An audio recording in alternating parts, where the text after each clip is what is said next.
I personally didn't get a phone call or anything related to this until yesterday. And so I think, personally, I think that's very disrespectful of Stafford County to not be responsive to this issue.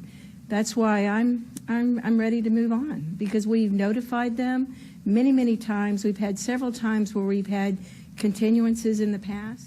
I'm sorry that I'm nervous about this because I don't like doing this. I think this is terrible.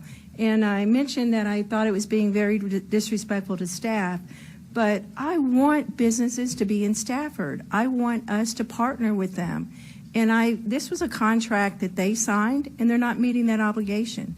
So my interest in this is really on principle. It's just a tiny amount of money, so I don't really understand why this is happening. And I just wanted to share that this is hard because I don't like doing it, but I feel like on principle we have to stand by our contracts and ensure that we have good partnerships with Stafford. Please come here. We want you to be here. Thank you. Mr. Smith, just one last question. So you have received no communication with Mosaic up till 3:47 today, is that correct? No, I have talked to them on the phone. They have not provided a written response. When I sent the email, I talked to them on the phone on November 6th, and then I didn't get any. They said they'd get back to me. They didn't get back to me, so November 15th, we followed the memorandum, the agreement, where we would send them a notice of failure to perform. From the time that I sent the notice of failure to perform, I didn't hear from them again until the board asked to add this to the agenda. And then I sent them an email to let them know they would be adding it to the agenda, and then I received a phone call last week or 2 weeks ago. Madam Chair, this item, they're aware that you're considering this termination, and they have not given us any indication that they intend to adhere to the contract.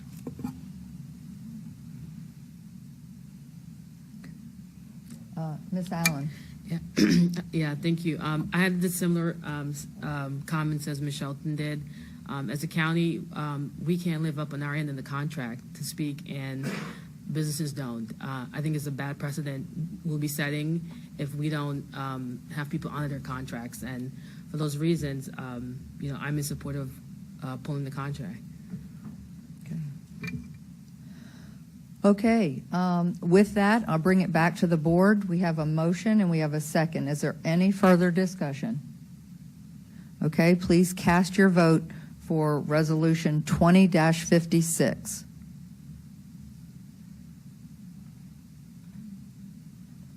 That motion passes 7-0 to pull the contract.